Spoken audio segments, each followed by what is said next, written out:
Hello everybody, I'm Raphael Perry and it's time for some more Tainted Grail. As we are working our way through the island asylum, we appear to have almost made it to the mysterious figure over yonder who broke us out of our prison cell. However, there's also this crack in the wall over there at the end of that little corridor we have not explored yet, and also this dead body here. We've got a place where we can rest. Another cooking pot. Can we make anything? No, not currently. Well, okay then. Let's head down here through these tree roots and explore. There are chains on the walls and we are descending deeper into this island itself. Through that wall there is the Celtic woman Syria with the horns on her heads, and the refuse pit where the bodies are dumped, and the room where we met the nasty, brutish individual who wore this helmet. What have we got here? Let's just get those off. Oh, we got a bow now. Excellent. Let's equip that here in our final slot. 16 wooden arrows. Well, wooden arrows aren't necessarily very good, are they? So let's carry on with mace and shield and prepare ourselves for nastiness. Let's get some food ready and let's take those off.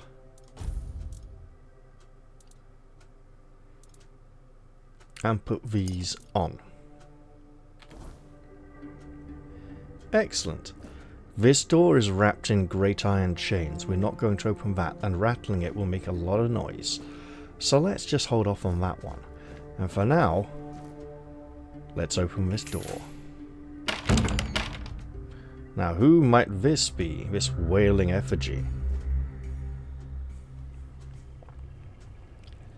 This appears to be a man broken by torture and driven to the point of madness and beyond. He's also wearing metal armor and has a two-handed sword and apparently some manner of flaming magic. Okay, let's...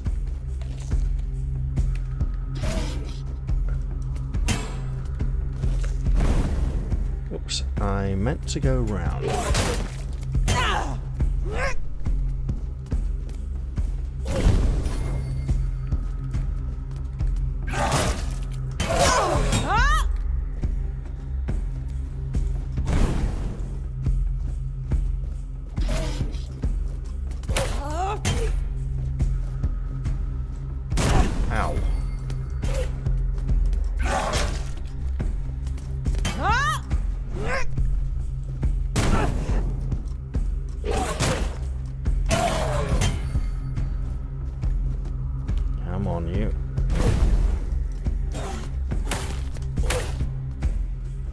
Except we almost had him staggered it. Got him! And we got a level up. Excellent. Let's take all those things and read his note. Notes of a man sinking into despair. I once thought everything would turn out fine, but time was on my side. That, as I grew older, I'd see more and catch up everything. 14 days ago, my beloved Eli arrived at the island asylum with our sons. It's the 4th stage. I went to say goodbye, knowing how it would end for me. I write this for myself, which means for no one, as I am becoming nothing. If the Prophet Kai grants grace, then let her bless me with the grace and curse of fierce tears.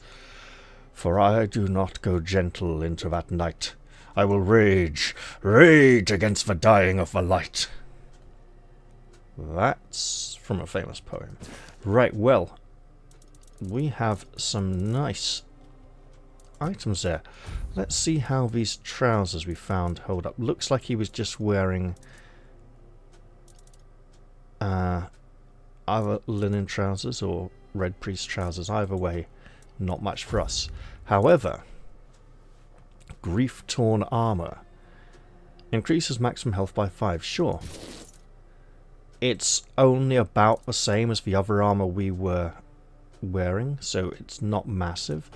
Also, we have gauntlets we can wear, so let's do that.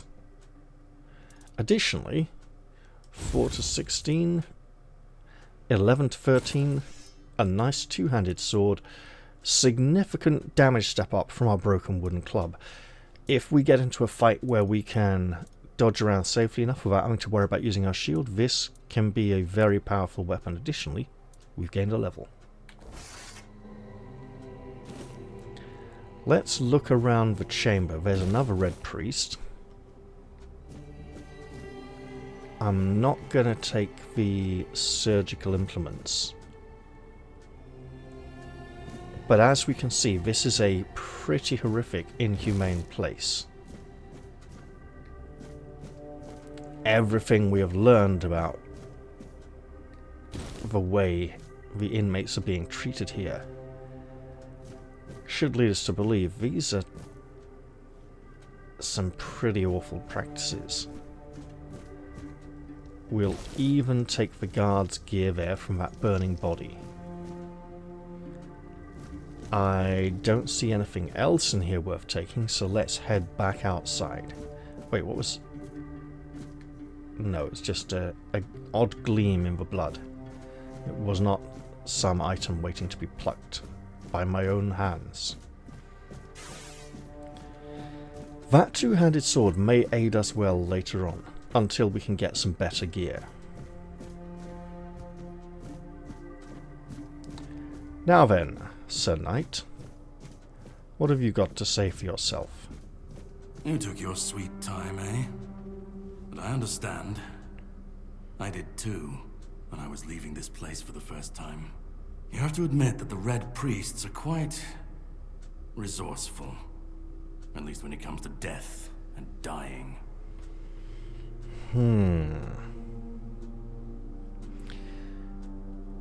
You escaped from here as well? That means you must have been a prisoner here yourself. Great question. Truly. But in case you hadn't noticed, we're still within the walls of the island asylum. When we're out, then we can talk. I'm told this path leads to the beach. I'll wait for you there until dusk. Good luck. But you're going to wait here while I go ahead. Very well.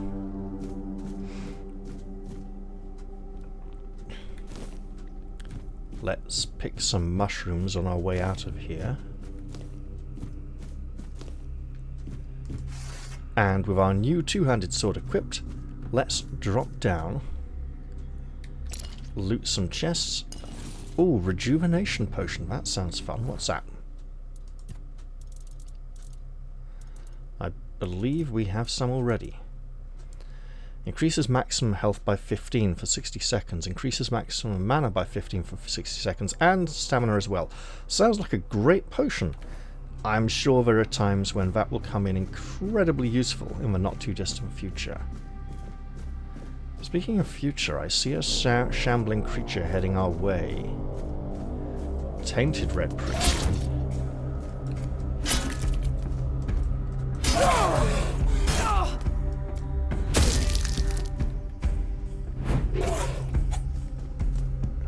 Well, we'll have to just chop away quickly and impale him on the edge of our blade.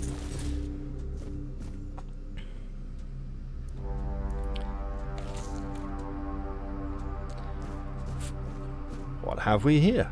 Commentary to Brother Justin's Underground Wonders. Contrary to Brother Justin's views that the lower level of the island asylum is merely a confined vault system under the building complex, it seems endless. I even suspect it spans the island and reaches beyond. While Brother Justin's explorations are commendable, he was too ready to view dead ends as final. My research, however, has repeatedly confirmed that many passages he marked as closed off were buried tunnels extending deeper. As our doctrine teaches, persistence brings results, and we've been rewarded. At the end of one such tunnel, dismissed as a dead end, we found a vast chamber, and in its centre a menhir, a remarkable monument. This menhir is truly an underground wonder, potentially revolutionizing our understanding of these statues. And we know from the board game that the menhirs keep the weirdness at bay while their light is burning. This appears to be a four-dweller. We can tell from the third eye socket and the four arms. Well, I think many of the four-dwellers were depicted with just 3 arms instead of 4 at one point. Let's take that and read this.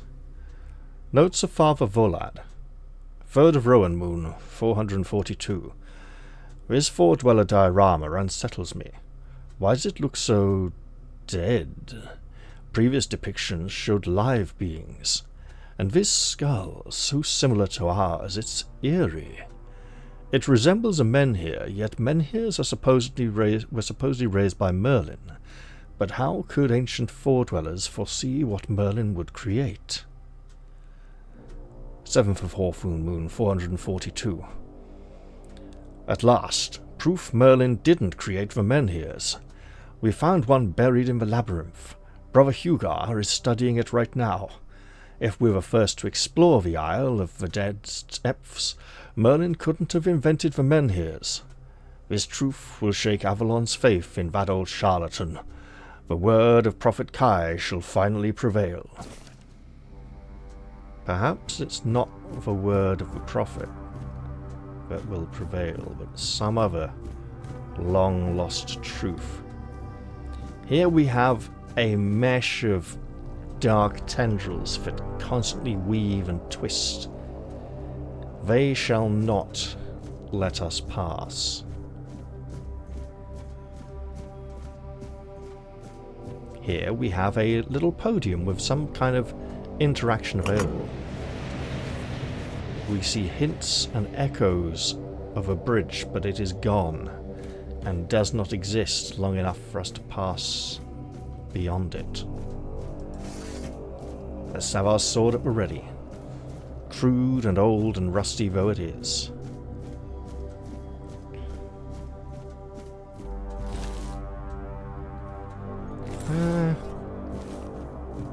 Let's go Mason's Shield for a little. Ooh.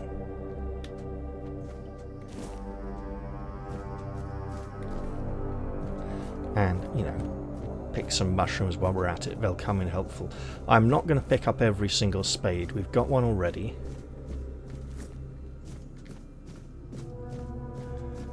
And hopefully one shall be enough.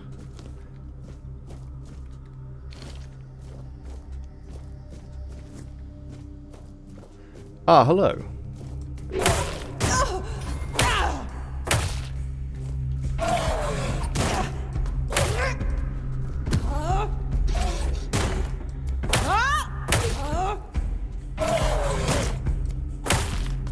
You?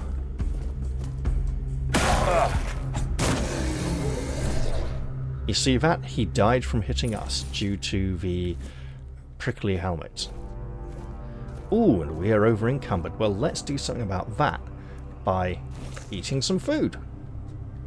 It's probably not going to push us back over the limit again, but hey. There we go. And here we have our first menhir, glowing with a sickly yet comforting warmth almost from within. That must have been Brother Hugar. Or was it? It might not have been. The question remains, is there any significance to this menhir having 3 arms, not 4? How could we examine it without touching it? Poor Brother Abbe touched it with his bare hands and vanished as though he never existed. Shocked, the Pope forbade anyone from touching it again. Still, I hear it whispering my name. I know I should report, but I don't want to. Someday I'll answer its call and claim it was Kai, even if it wasn't. I need to know. So, yeah, that probably was Brother Hugar then. Brother Abbe is gone, and so by touching this, we might be too. Well, we're no longer in the caverns underneath the island asylum. And that strange knight sent us through this way. He seemed to know what he was up to, and didn't want to explain anything. And here we are in a strange, twisted realm where all about us is madness. There appears to be but one path forward, so let us take it. Also, quick recording check. All good. What have we picked up? These things. Okay, yep.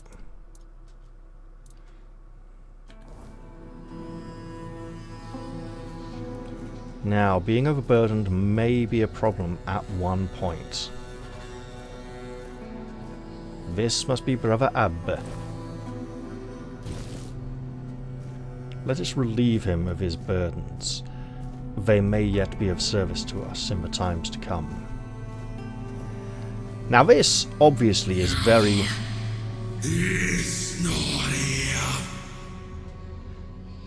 very chaotic. Reality here is sort of clinging together or falling apart. It's barely holding itself together. Actually... ooh. Free over. Yeah, I just remembered something. Oh well. Let's hope we can still traverse this area anyway. Here we have these creepy looking statues of young children with glowing eyes. It's as if they're watching us, as if they were all moving towards us when they were caught, frozen in time, turned to stone. We know not their meaning, who they are, what they want, what they represent. Let us continue on our way and hope we do not meet those creatures in a moving state. We see here the tower is unravelling, as if a spiral staircase is being literally ripped apart, uncoiling like a spring.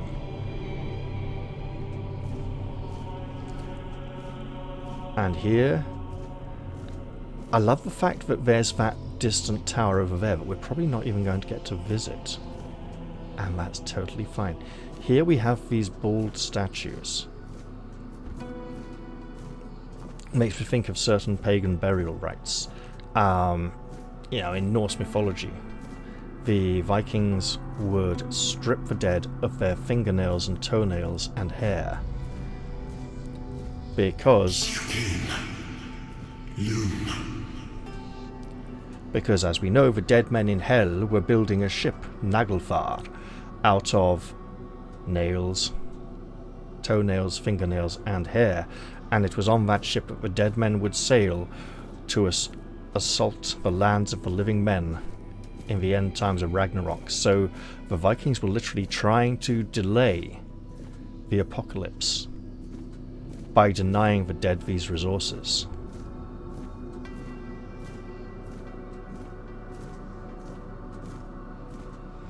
Now, peace. Oh, Fear not. This voice does not seem to be with us. It appears to be within the entire area.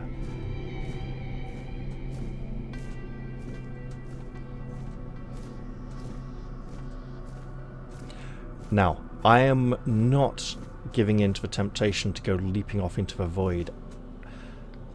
That would probably be folly. Let's see what lies through here, and a beautiful, glowing, blue, calm, peaceful presence awaits us. Let us go and meet with it, and see what it could possibly have to... Oh, hello. I've been waiting a long time for someone to find me. Are you here to help me leave this place? What is this place? I do not know. I think it is some kind of prison, deep in the weirdness. And what are you? I wish I could answer. I cannot remember. I know I am not complete. I remember I once knew who I was at some point, but I do not anymore. I just am. Why are you here? I'm recognizing some Norse runes in the rotating circle here, but it's not... Oh, wait. Not all of them. Actually, pretty much all of them, but not quite. There are one or two that stand out ever so slightly as being a little off. Why are you here? And you? Why are you here? I was transported here by a morbid statue. Are men here? That would explain the weirdness surrounding us. But walk with me. Let's find out together, now that I'm free.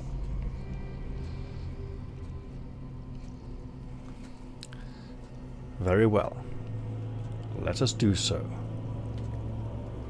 I remember arriving on the shores of Avalon. That was the beginning of everything. But there were doubts and questions.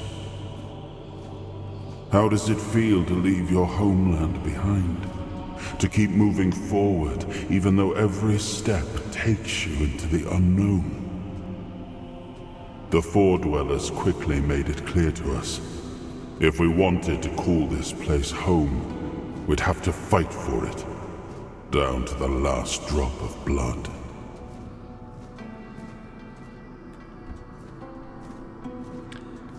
Look at that sky, that's beautiful. Also, there's that split, spiraling tower once again.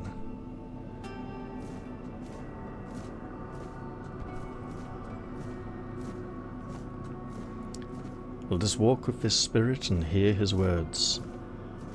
Listen to his voice. Learn what he has to share with us. And there's a couple of points where we're going to have to absolutely leap across the void while somewhat heavily encumbered. Can I make it? No! Well, bugger. Oh no, okay, hang on then. Right.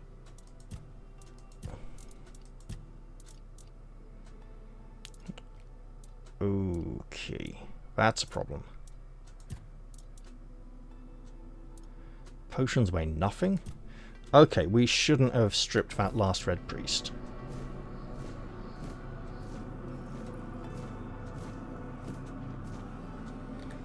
But at least now we know what will happen if we tumble into the void. And it won't be pretty. Drop. Let's get rid of a torn robe.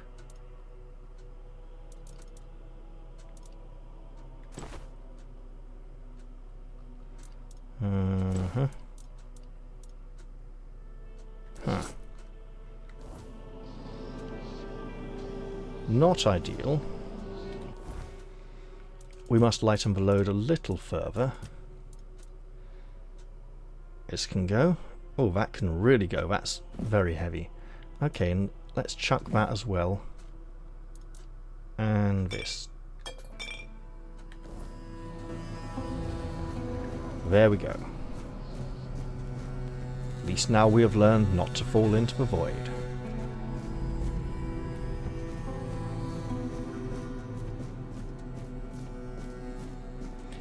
Now, we're going to want a little bit of a run up here. There we go. Much better. And we see a battlefield below us, wreathed in mist. Craggy rocks thrust upwards like daggers or fingers from the water below. The ship lies wrecked upon the shore.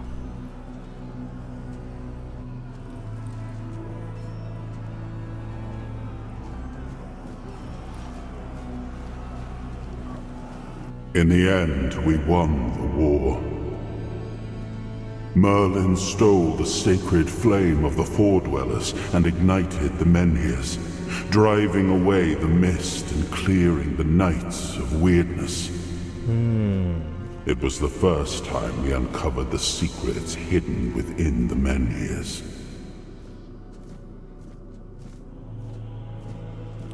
Menhir always seems like such a strange word. Feels like menhire would be better. Wait, did that rock move? It's spinning in the air, it certainly did. And again, we traverse this strange, chaotic landscape.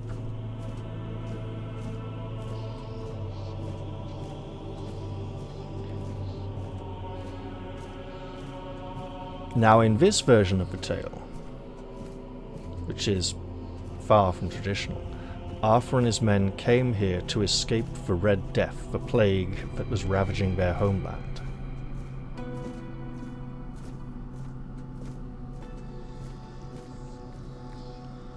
Still, the land of Avalon honored our toil. It soaked up our sweat, our suffering, and our blood. In time, it rewarded us. Here in Avalon, we were given the chance to create great things.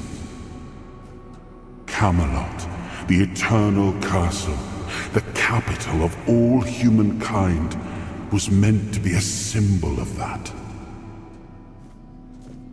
A land of great promise, of freedom, new hope. And they had to fight viciously to claim it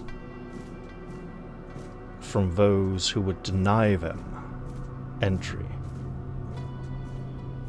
This dark, twisted roots here looking a bit like a body. If that's an arm and this is a leg.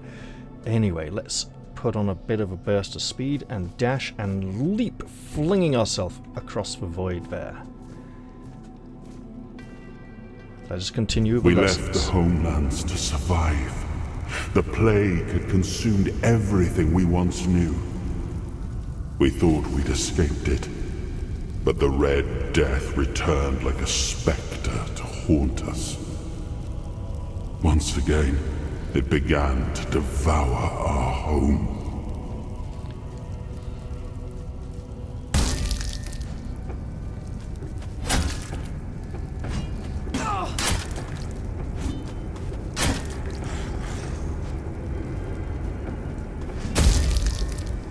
This is a land of two-handed sword swings. Our foes are down, but they are not the last. Many more stand between us and the way out of this place. Let us continue. Oh, you know what? We do have spells at our disposal.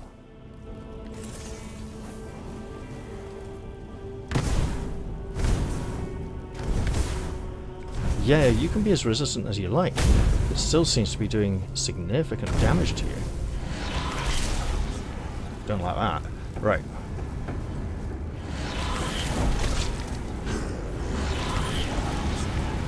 There we go.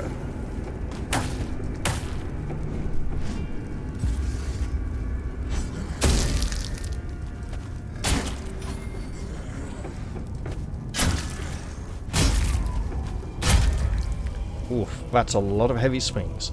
We need to be improving our stamina in the future. Otherwise, we won't be able to keep up fighting like that.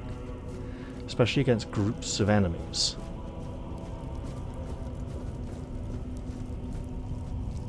And is there one more over here? Sometimes there is. We must have brought them out already with our fighting. Well, that's enough of that. Let's head on out of this horrific experience of the Red Death.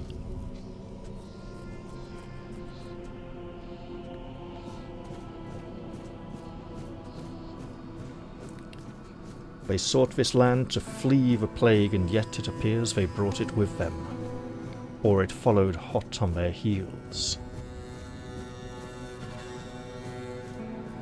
Now, a large pair of double doors lead towards this warm, glowing light. Let us enter.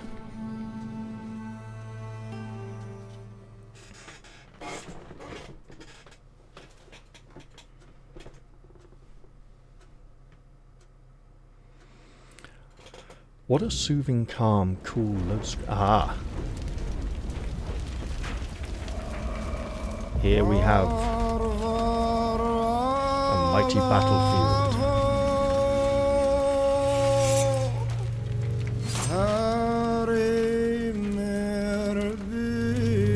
Look at him, weary, exhausted, after a long fight.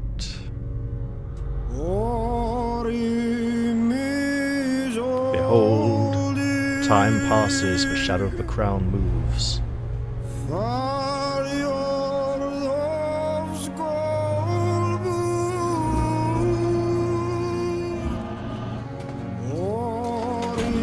He slumps, he falters. The circle is broken.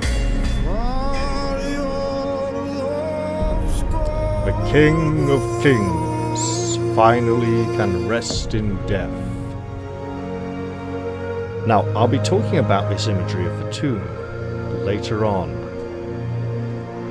You see here two folded arms beneath the sword, but there were two straight arms by the side of the figure. And I need to keep speaking over the music in this scene in the hope it doesn't get a copyright claim. But at the current moment, we hear voices chanting in what sounds like Old Norse about the creation. When Ymir the giant lay in the Ginnunga gap, and Ordumla the cow came and licked the ice away from his form, so that his body could glow. The statue here, right, glow? His body could grow free of the icy restraints. This figure, some kind of malicious magician, possibly a version of an Anglo-Saxon shaman, or some Celt. We have a four-legged four-dweller statue here, pouring blood, which is being infused into this tomb, and as it approaches the body, the eyes open. Oh, awaken thee, once and future king.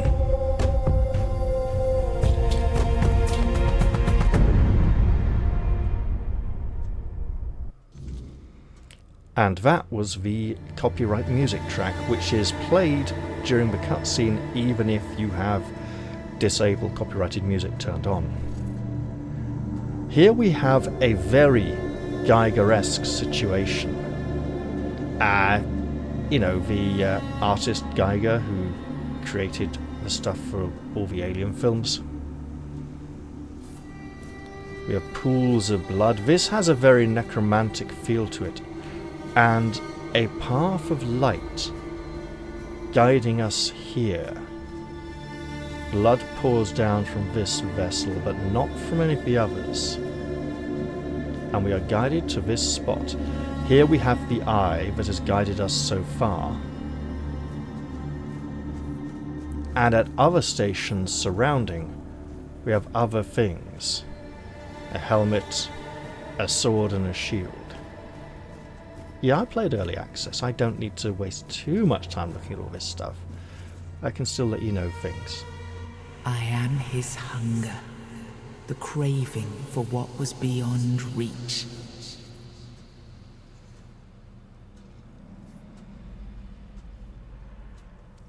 it would appear we have no choice but to bind the soul to the stone, which feels like we are taking part in some kind of nasty ritual here, of questionable virtue. I am the price paid for touching the unreal. If we consider the weirdness to be the unreal,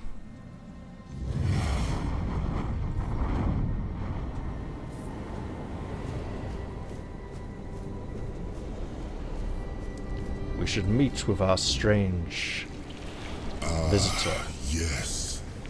I can see through the mist, but it's still all so unclear. I've dreamt of countless deaths for such a long time. Yes, it's time to wake.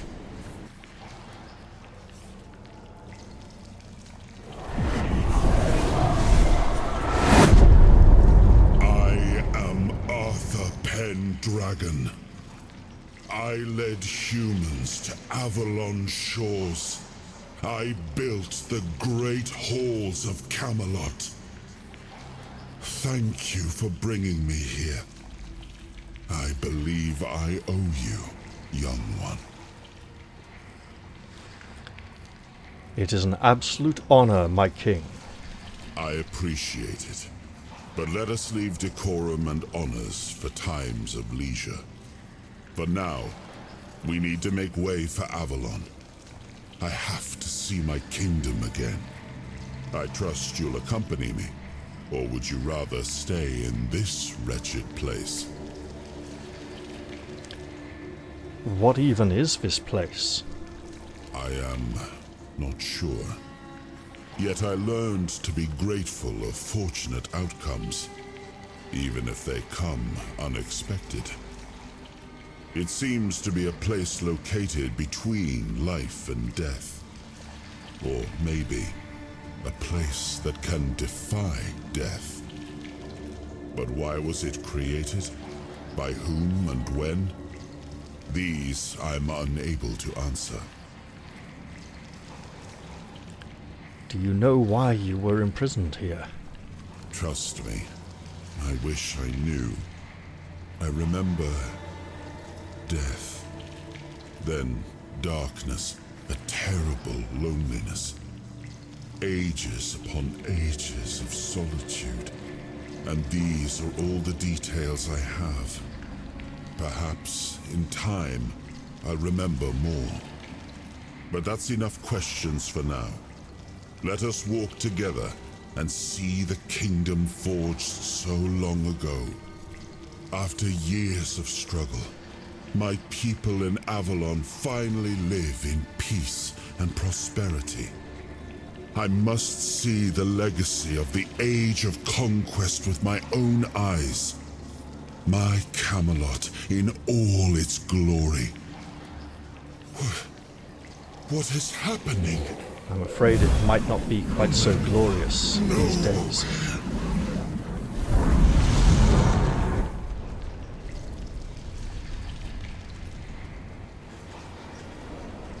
I see now.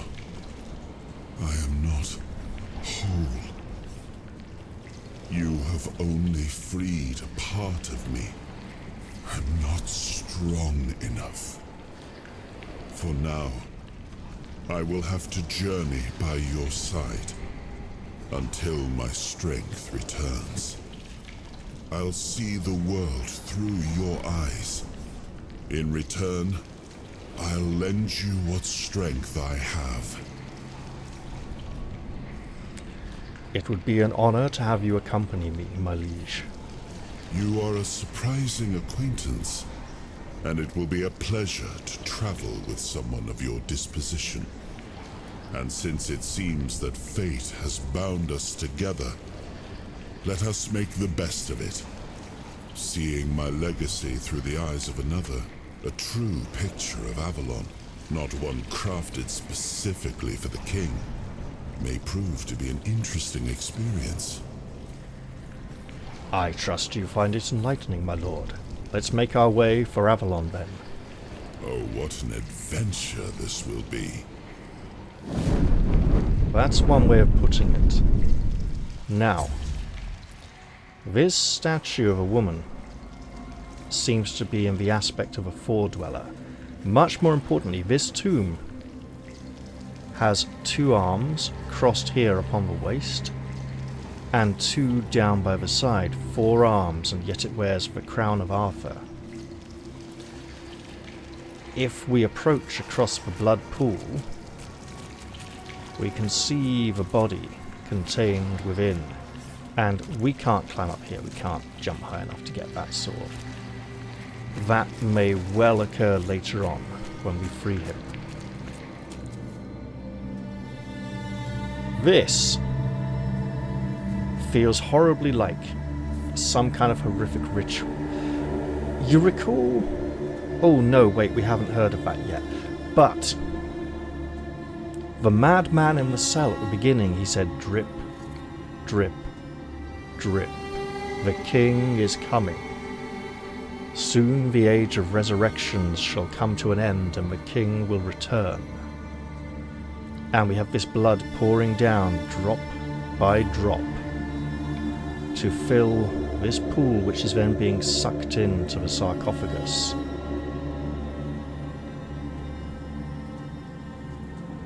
And it feels we may have some part to play in bringing all this together.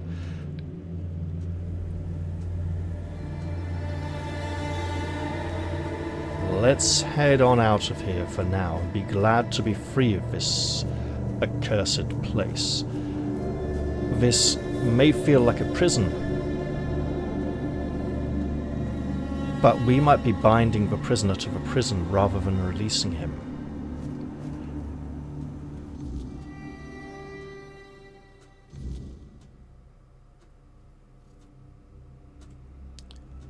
Well, we are free from that place and back in the halls beneath the asylum. Let's breathe a sigh of relief that we won't have to fall down any gaps into the weirdness. Ring of Protection increases armor by 1. We are absolutely having that. There we go. Excellent. We've leveled up. We got some quests. Still want to work on this. We need to find her husband, Arthur. Wait, side quest, Horns of the South. Is he in here? Oh, we may have lost our chance then, completely. Wait. Is he in one of the cells? Is this the place where the quest is completed, or the place where it begins? See, this quest, main quest Quanacht. Main quest Quanacht. Side quest Horns of the South. Our current location. You have unlocked your first soul fragment. From now on, you can safely enter the weirdness and interact with various machinery left behind by the Four Dwellers. Additionally, the power of King Arthur has healed you from the Red Death. That is very nice. Healthy flesh, her hair's looking full of life again, and it flaps about a bit at the front awesomely, the way we like. In which case, let's track this. There we go.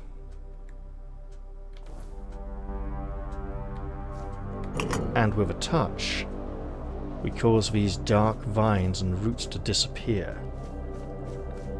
Let us see if we can find a way back up into the asylum while we are still here.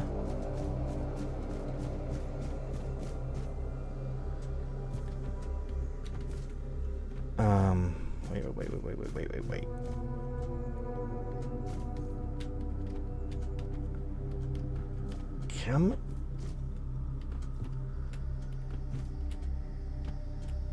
Come on, we're almost there.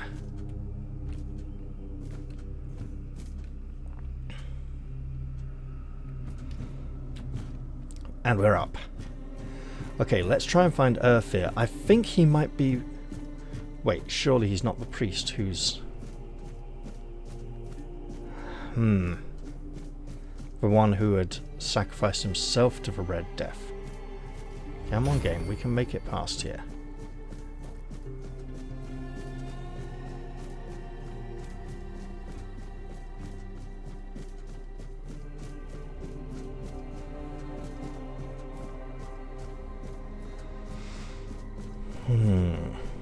No, it'd be like Brother Sirius, not Urfir.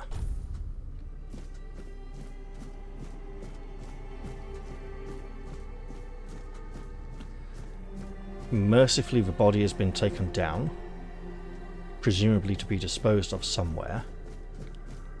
Where would...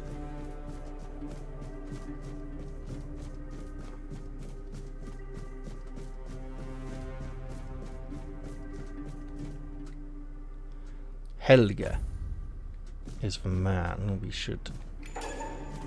yes. Drip. He's all about the blood dripping down. And did we not also come across an account from a man who dreamed King Arthur came and embraced him, not with 2 arms, but with 4?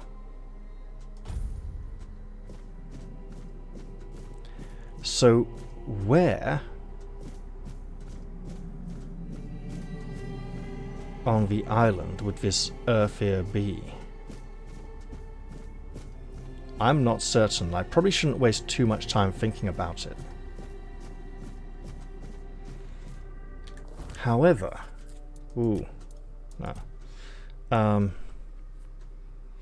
she died in one of the cells of the island asylum. Should I tell her husband the truth? Absolutely, if I can find him.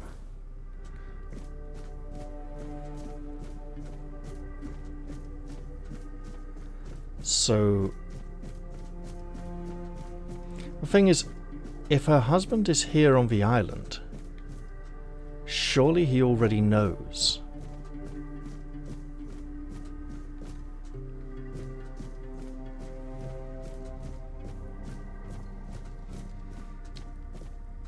Look at this. This blood pool and these channels leading from various places of torture. This is very similar to the Four-Dweller ritual. Oh, mushrooms. Who the hell am I hiding from? How am I getting hiding experience? Now, is it you? No.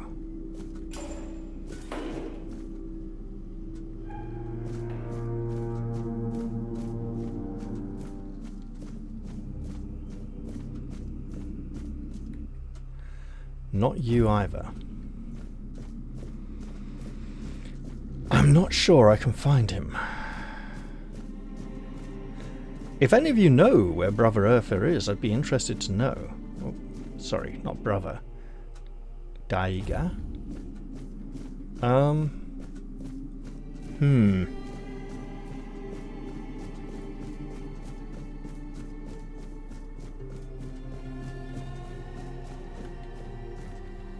I'm not certain who I should inform.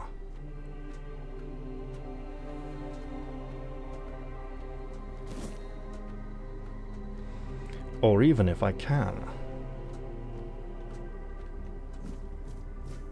Wouldn't be surprised if there's some hidden achievement for working that one out.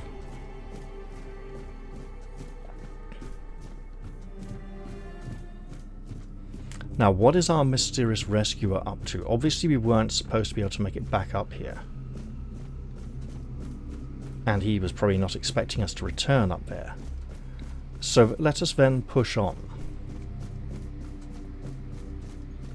And interact with this. Once again, the Bridge of Vines is summoned, but this time they hold. And we shall make our way across it while it still persists, for we do not know how long this bridge shall last. Also, you'll notice there's nothing at this end to summon it, it's only at that end. This is a one-way journey.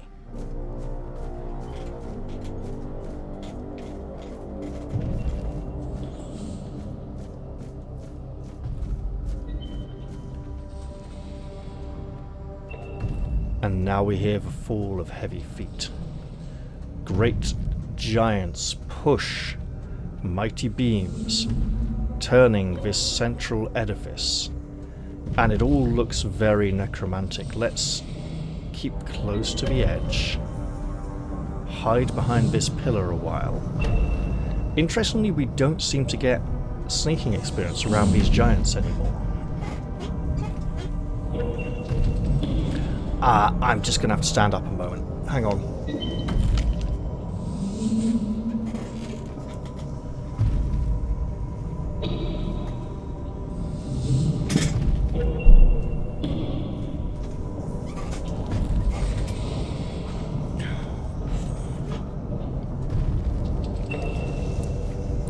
There we go. My chair's now a good, probably about 3 inches higher than it was. It was sinking once again towards the floor, rather too much, and it was beginning to become uncomfortable for my knees. Now, this sphere at the top rotates. The spikes on appendages that point towards it do not rotate, so we're not entirely certain what their purpose is. And in fact, perhaps this machine no longer has a purpose, though once it had one. Perhaps it is to generate the weirdness. Possibly it could be something else. Let's just get out of here before we discover some grimmer purpose to its presence. Also, I should absolutely save the game soon, because we're nearly out of this place.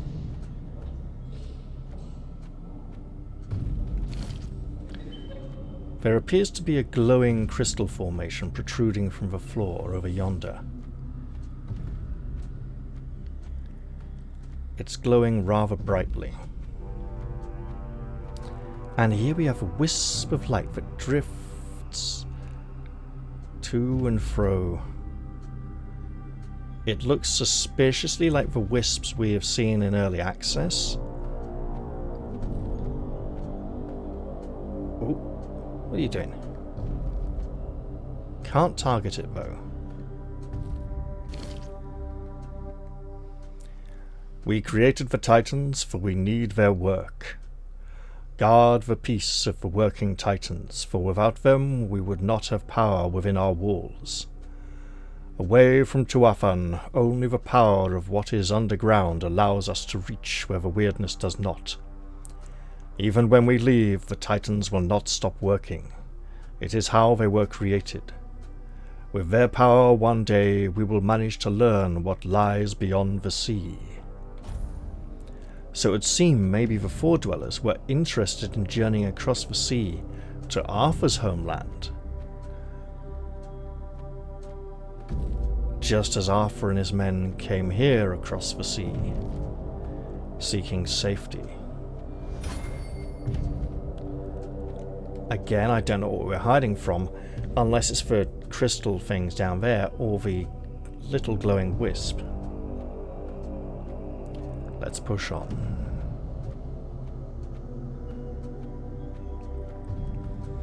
For there is another illuminated plaque over on the other side, which we shall also go and explore. Another wisp wanders almost aimlessly back and forth, drifting without purpose. And we have yet more weird plasm. Okay, what do you say? We must abandon the vision, because what is beyond the sea came to us, and we do not want it. We must leave to defend ourselves. They are coming. The Titans will stay. And indeed, the Titans remain in yonder chamber, grinding around, generating power for this whole structure underground. It's not generating power for the island asylum above. That's being run by the priests in their own twisted way.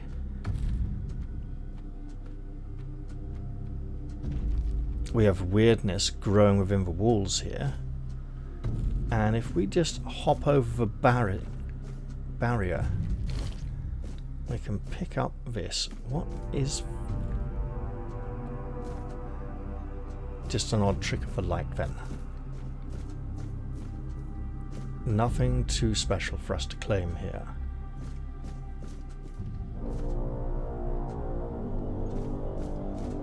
It's a shame, I was hoping that light might mean something we could pick up. Okay. Well then. Let's drop down like a menu. Ready our two-handed sword, because that cannot be safe with all these chains. You know what?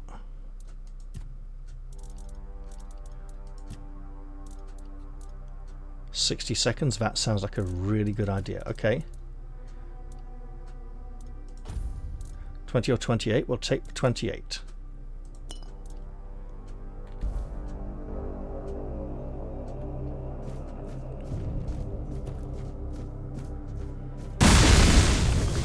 And here is a horrific thing. We have a tutorial on the King's power.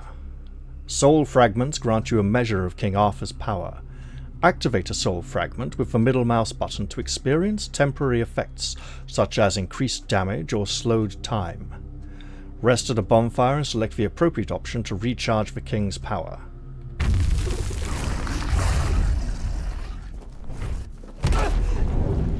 Okay, we have our slowed time and increased damage.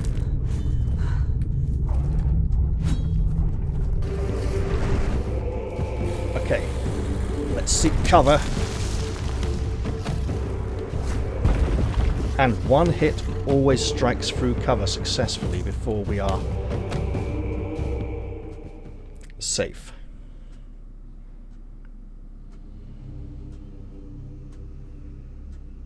I'm going to wait till the meter is nearly full before consuming our potion and dashing out once more to fight. Now, the King's power did not last very long. There we go. Right, now we will swap that back for this and spring into action.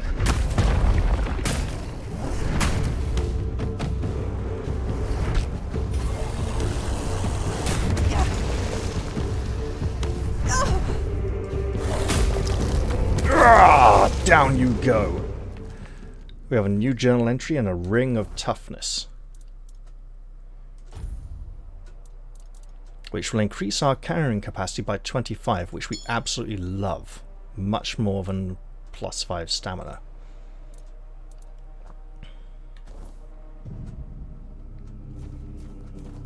Let us now gather up some supplies from this chamber to make up for those which we have used. This weirdness is something we probably don't want to interact with too much, although it seems pretty unavoidable at this point.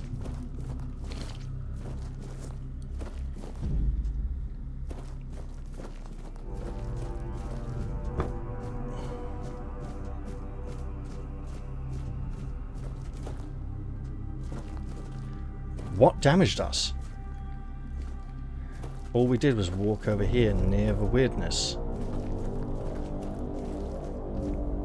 Probably best not to think about it and to not do it again.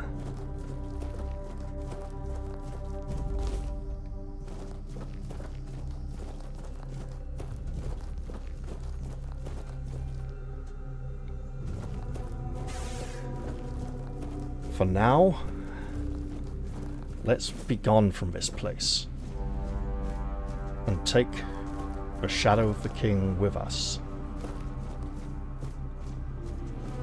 There's even more mushrooms. Let's take all of those. I'm sure they'll be very useful.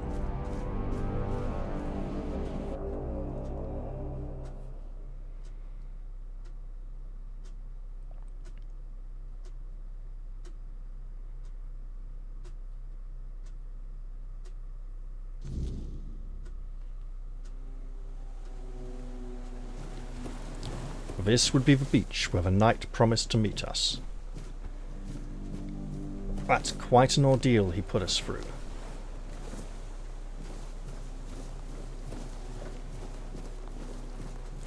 Just so you know, I've tweaked the graphics settings from the default because I was experiencing some significant screen tearing when turning the camera.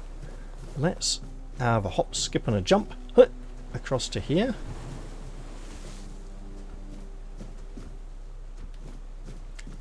Now this, are these offerings or desecrations?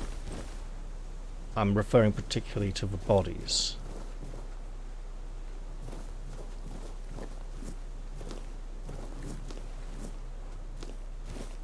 There we go. And we'll wend our way back down to the beach, picking up this drink someone was sitting on a chair enjoying. This crude, cheap drink. Here's a dead fellow. Trousers and boots, well, foot wraps. We have a broken boat. Don't know how this boat got over these rocks so far. It must have been flung up by mighty waves.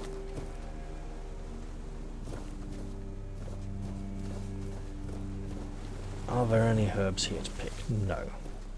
For now, I'm doing a little tour of the surrounding, picking up a few valuable items. Hello.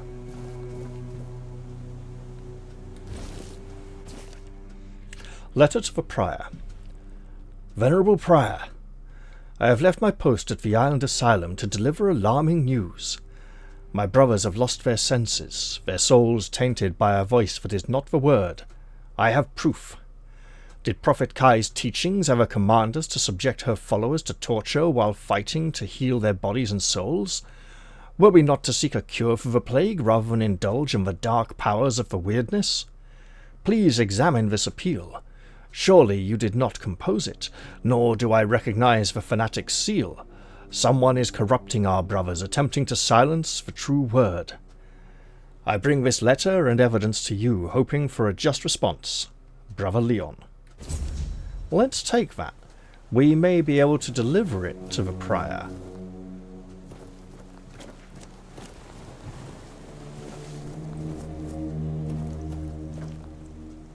If we can find someone willing to take it over to him, whoever he may be.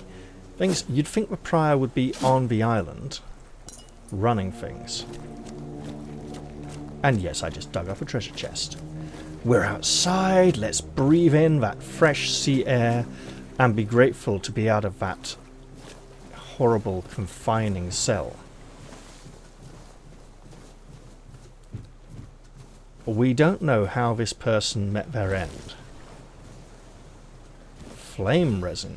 Perhaps used in starting fires. What can we cook? Nothing at the moment.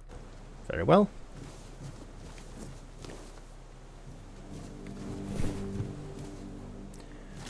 I've heard rumours on the forums that there are some underwater chests in this area that you can find containing a few nice items that help out. I'm not going to go looking for too many of them. I don't know where many of them are. There's also a lot of wrecked boats out in the water. And also, it's my understanding that these items are a nice little something, but, you know, they are by no means necessary for gameplay. I'm sure I can manage without them. I think one is a ring that gives a little boost to archery.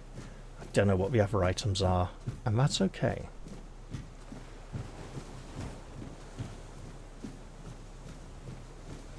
In early access there were a couple of undead here just to provide a bit of challenge.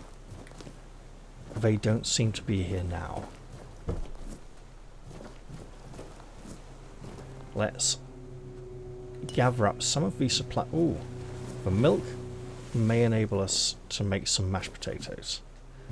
And there's some skeleton here who clearly didn't want to drink the milk. Or he's been here much longer than those crates.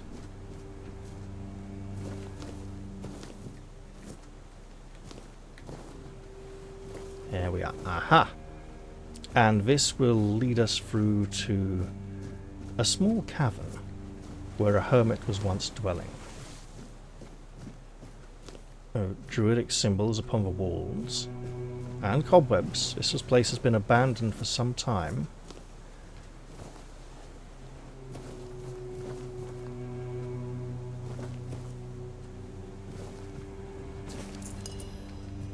Let's take these alchemical supplies and read the document we have come across. Hermit's Diary. 2nd of Hawthorn Moon, 621. I've roamed Avalon too long. No sign of my brothers. No messages at our meeting point. Can I truly be the last druid? 13th of Oak Moon, 621. I tried hiding near Kuanacht. The people there seemed honourable and didn't fall for lies about us, but the Red Priests appeared there too, forcing me to flee again. My bones can't endure much more. 9th of Vine Moon, 621. Thanks to Hob in the sunken village, I reached the island asylum. They'll never suspect a druid here. Hob didn't even blink when I asked for help. So if we can find someone called Hob in the sunken village, he may be able to convey us to the island asylum. Or perhaps that was just something he did for once. 6th of Willow Moon, 626. My days are ending, but those red fools never found me. It's been lonely, but my cave became home. I feel this is my last entry. I hope my brothers would see this hiding spot as our last prank on Avalon. It was worth every moment. Nice to know this old druid got the last laugh on the Red Priests. Excellent stuff. Let's pick a few more herbs. And then here on the beach is our rescuer by a boat.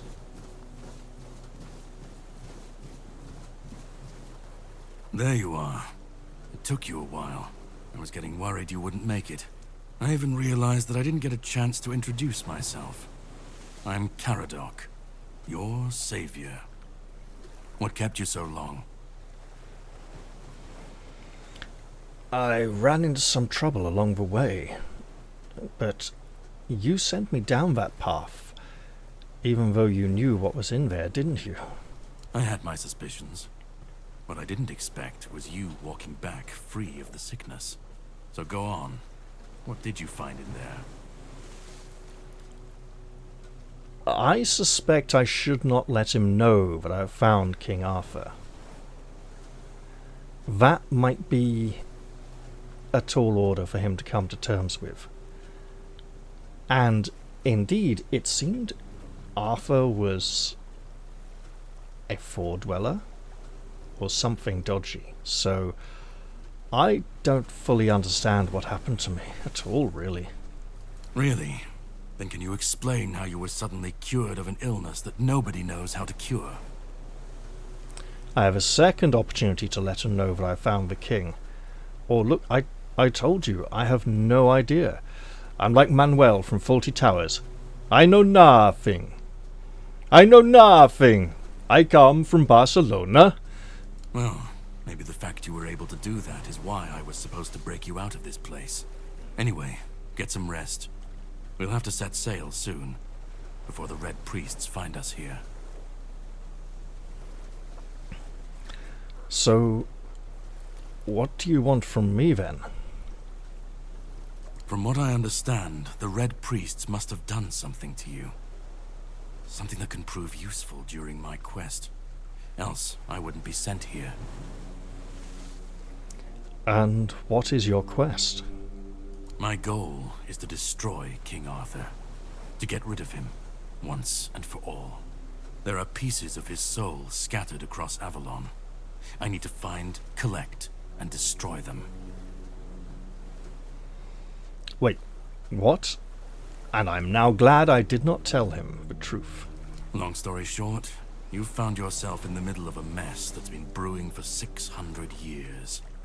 Every single time things go down the shitter on this island, a bunch of cowards in Camelot bring our once and future king back from the dead.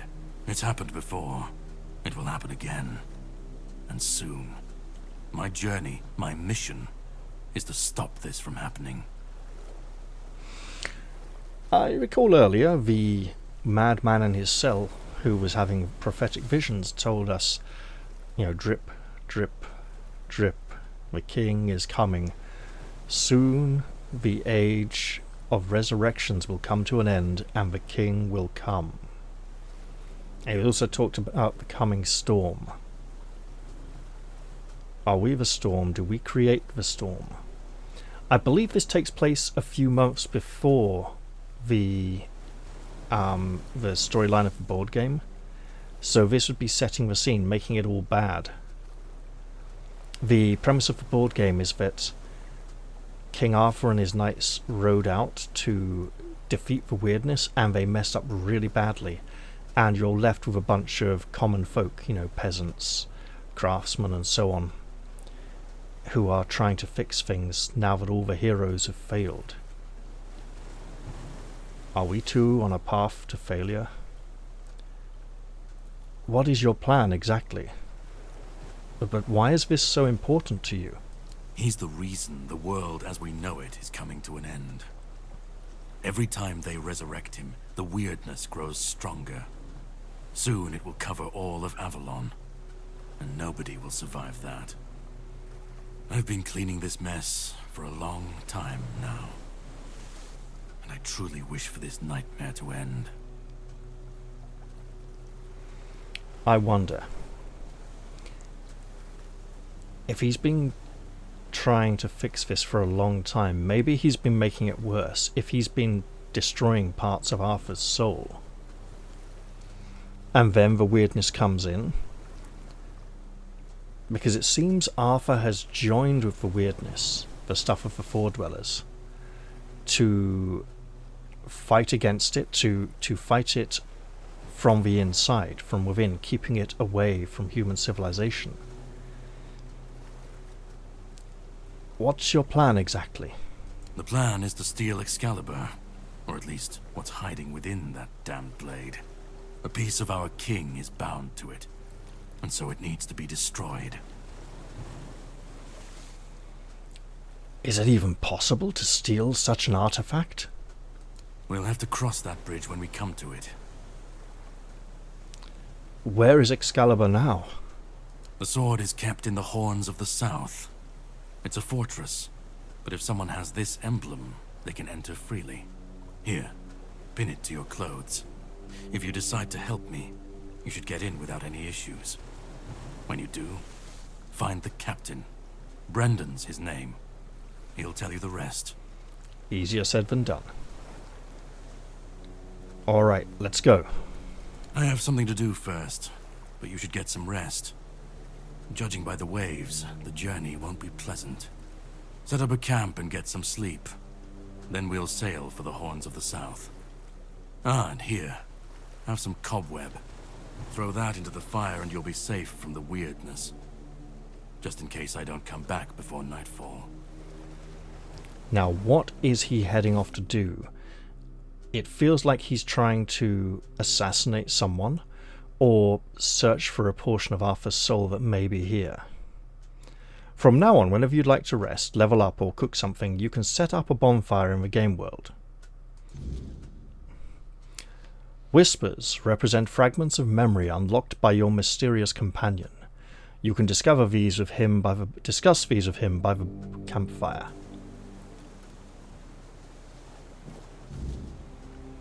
And before we set ourselves afire,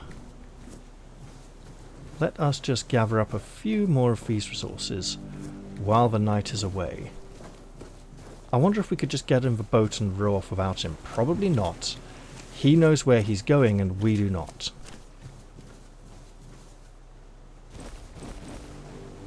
And another shovel. Why not?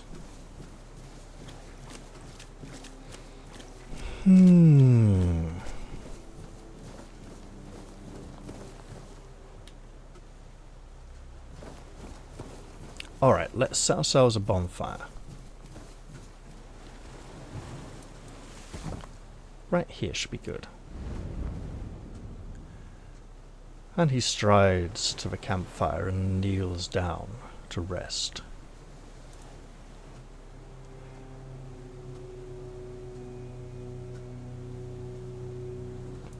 Well, that man really hates me. That much is clear. It's good you didn't tell him we've met, young one. Who knows what he'd have done?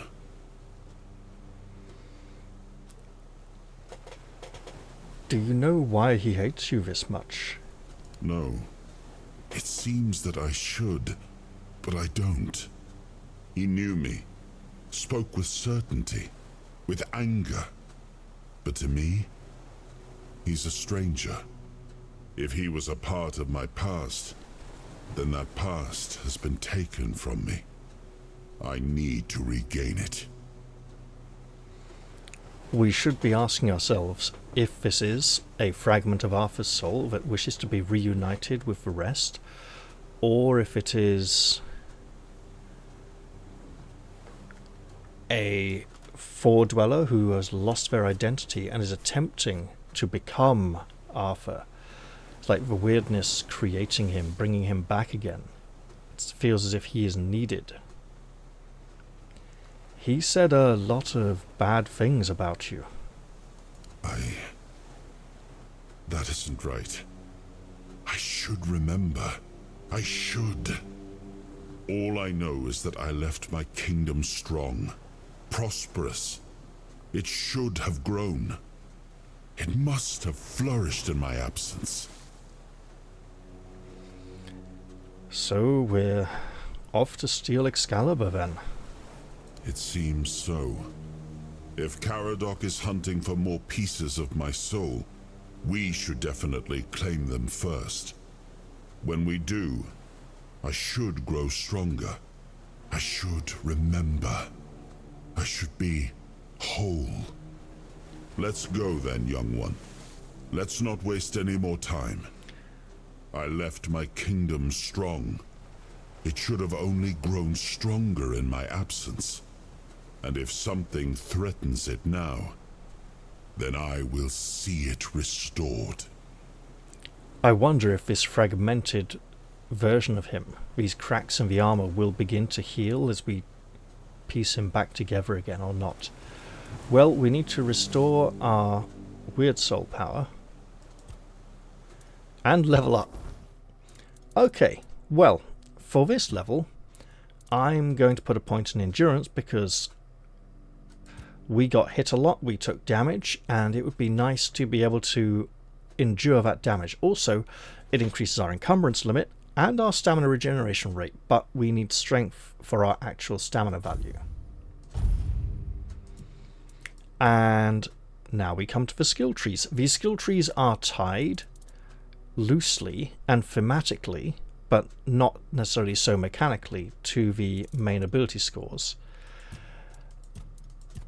I put a point into endurance. I don't need to put a point into an endurance skill tree. I can put it anywhere I want. However, I think I'd like to mirror my spending, at least for the early few levels.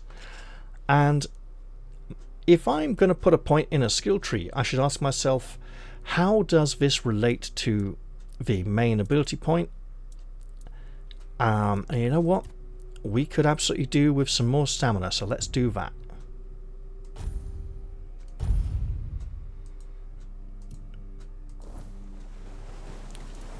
And rest. So yeah, how does this relate, and what benefits could I gain? We don't know what he's done, but it's probably something nasty.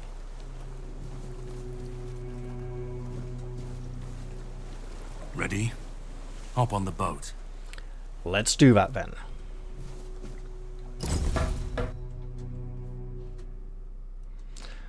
Camelot has long lost its glory and splendour. Now the capital stands as a symbol of impending collapse. Well, that's all we need, isn't it? Alright then. Away we go. Over the ocean to the mainland, well, to the island. The larger island. This smaller island asylum has just been off the coast. Come on, game. Loading screens don't take forever. This isn't Bard's Tale 4 or Bard's Tale 3. Goodness, some of those load screens were like 5 or 10 or 15 minutes upon occasion. It was horrific. Glad they remastered it, but still. Ooh. The sea was restless, waves slamming against the hull as you left the island asylum behind. Garadog's boat cut through the black waters, its course set for Avalon shores. Then the deep stirred. A shudder ran through the vessel from neither wind nor tide. That cannot be good. Something far below. A presence, ancient and watching. And then it struck. The boat lurched violently, wood splintering as the sea itself rose in fury. A shadow moved beneath the surface, vast, coiling, inescapable. The next wave swallowed everything. Darkness took you. Salt filled your lungs, and then light. The crash of waves, the cold kiss of wet sand. You were alive. The sea had spared you, but not without a cost. What cost could that possibly be? We're alive. Probably coughing up seawater at this point. Let's stagger onto the beach. That may very well be the boat we came in on. There's a little islet off to the side there. I see a figure walking. Crabs scurry. There's something... Are these crabs moving sideways properly? No, they seem to be moving forwards. That's very disconcerting. The thing is, we see crabs move forwards so often in computer games that when Larian has to move sideways correctly, it looks weird because we're just not used to it. Okay, a pitcher of wine. Well, full of seawater now. Long emptied of anything. Okay. This would appear to be... It could be from the same vessel.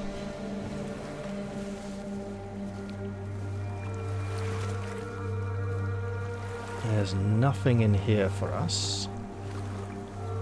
But let's gather up what we can.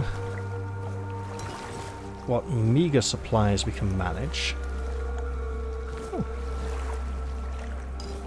Because we're going to need everything we can get in this strange land, with which we are exceedingly unfamiliar.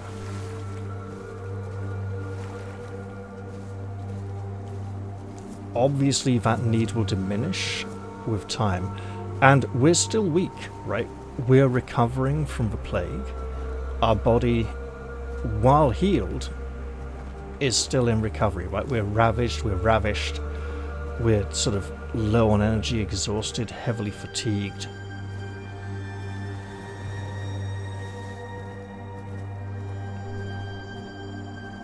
And grateful to be alive.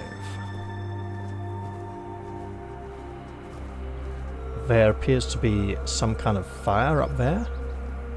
Perhaps we should go visit. Maybe someone is waiting for us.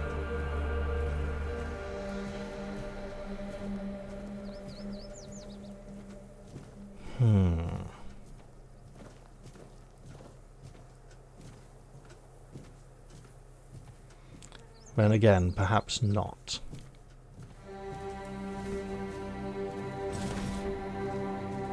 Let's ready ourselves against wickedness.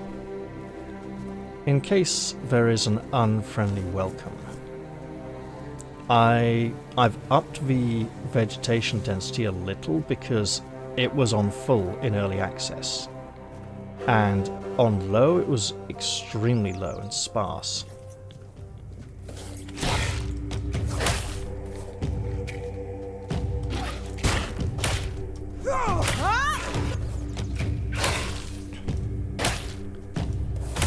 Got him! A corpse eater. Okay.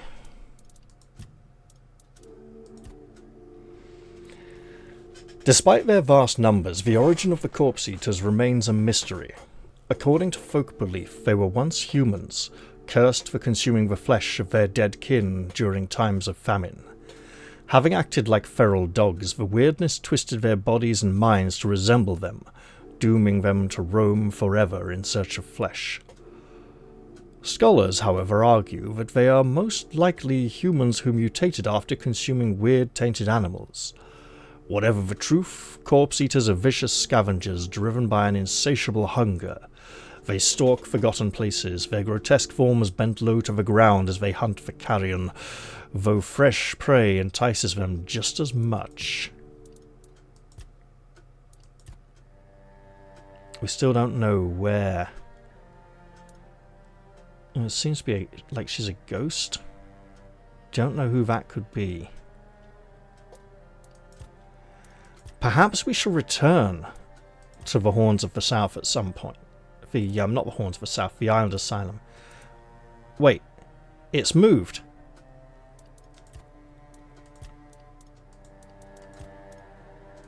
That's interesting, it's moved from the Island Asylum. And if we set that to track now...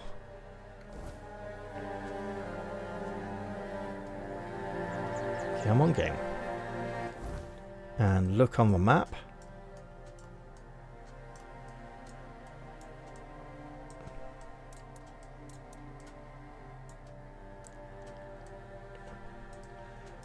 Wherever it may be, 'tis hiding from us.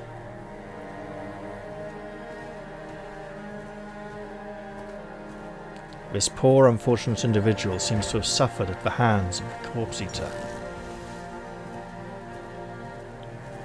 Keeper's outfit, keeper's gear. Can we make stuff? Yes, we can. Let's not do it just yet. Here's an onion, some ale, and a cooking book. Cooking for Resistant Part 2. Simple recipes from simple ingredients by Mildred Friziel. Food's purpose is simple. Fill the belly and fuel the body. Leave fancy meals to aristocrats and their delicate palates.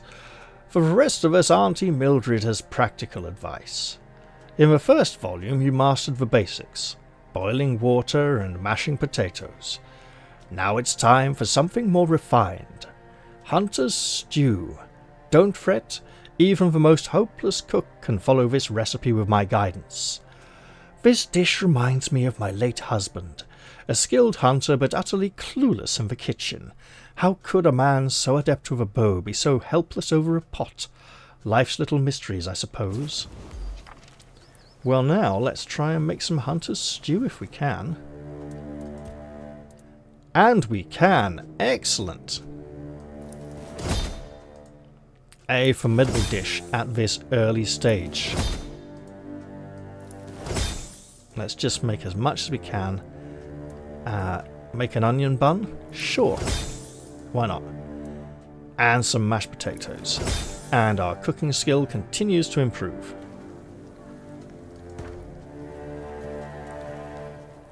Let's head off here towards these ruins that we might explore. There may be something for us. And there's a wolf ahead. I might see if I can turn the vegetation density up again. Get whacked.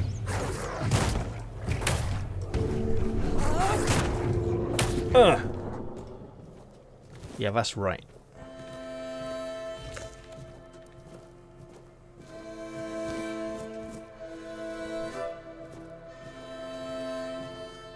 I shall enter this tumble-down structure and find what I may. All good stuff. Uh-oh, there's another wolf. Let's dig this up while we can. Okay. What boots? Okay, no, we're good.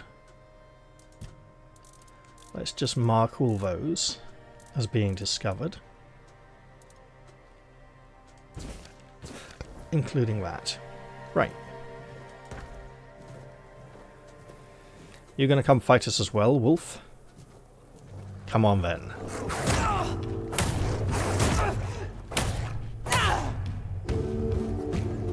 Oh, did he limp? Then, as he prepared for that last leap. He might have done. Impressive. Oh, let's have some blueberries. Sure.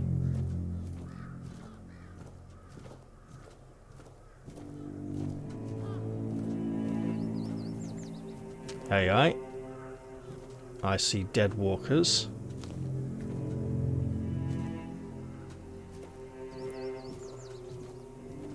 Well, this place has certainly seen better days. Let's head on out. And you know what? Just shelter behind this rock so that we are not spotted by the shambling corpses. And head towards this great wall. Let's straighten up. There's no need to hide us now. This is very sparse. I may need to do something about that. I'll see if my system can handle it. And there, ooh, perched atop the wall is something humongous. Look at it go. Some kind of great bird trailing sort of magical sparks and energy. I've seen it on some load screens. I don't want to have to try and tackle something like that. Something that flies around.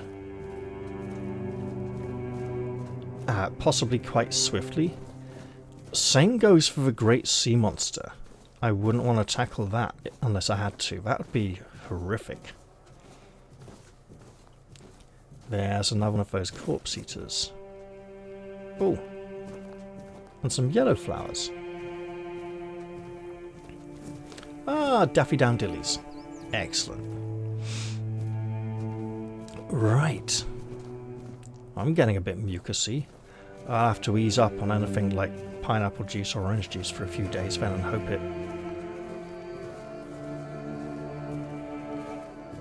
Are you gonna come fight me?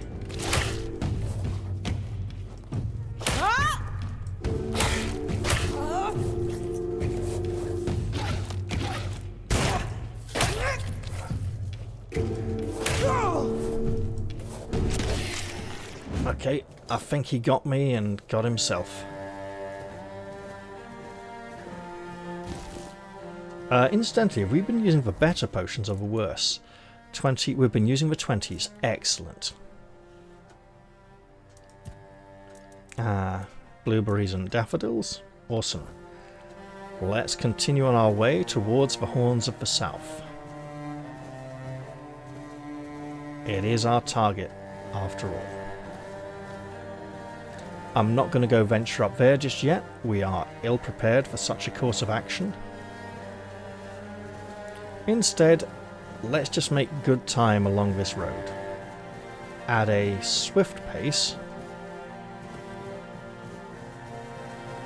And there, by the light of some lantern, a figure rests against the wall. Let's leave him there for now.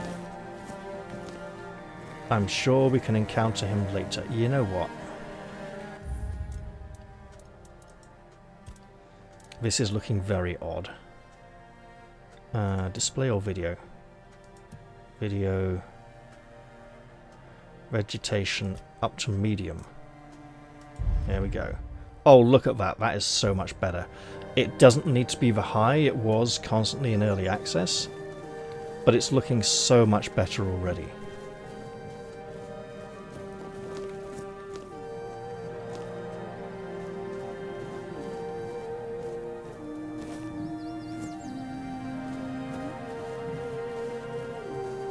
Let's press onwards towards our objective. Also, we shouldn't be so armed as we approach the keep. No need to cause alarm in the guards, or they might act against us.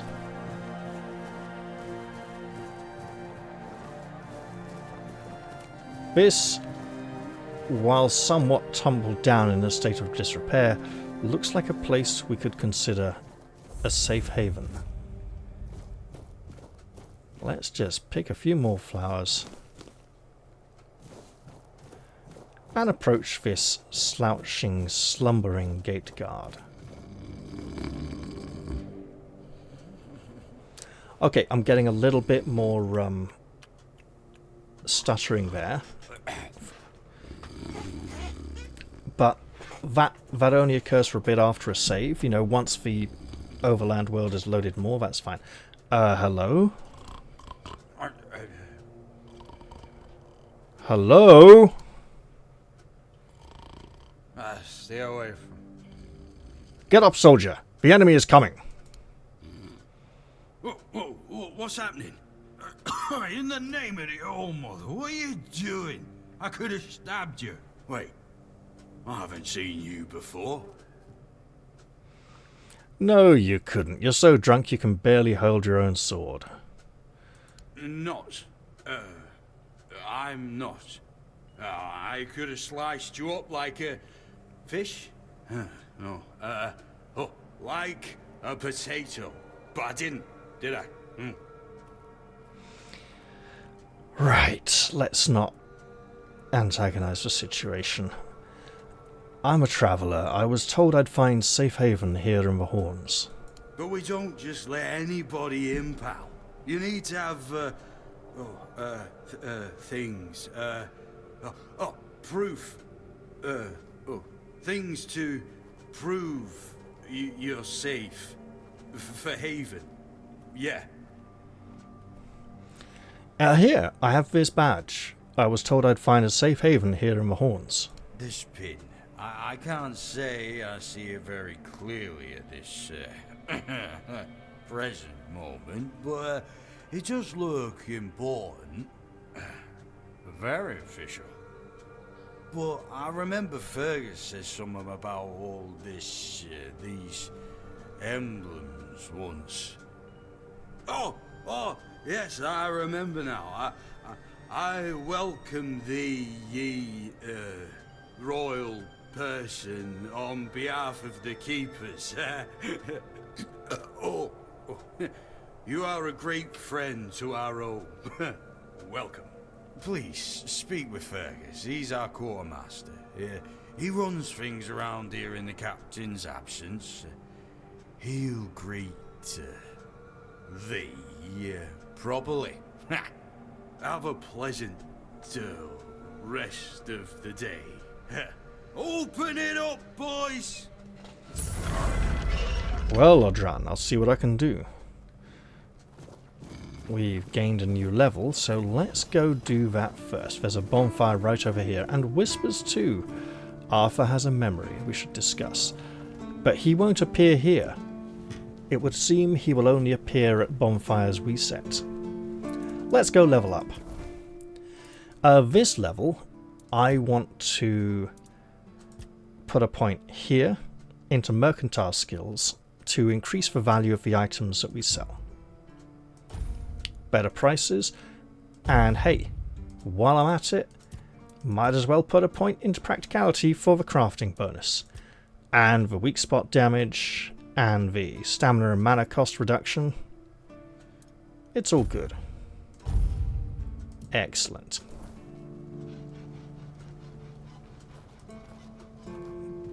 And with that, I think I'm going to wrap the episode here. We've arrived at the Horns of the South and can begin exploring it in the very next episode.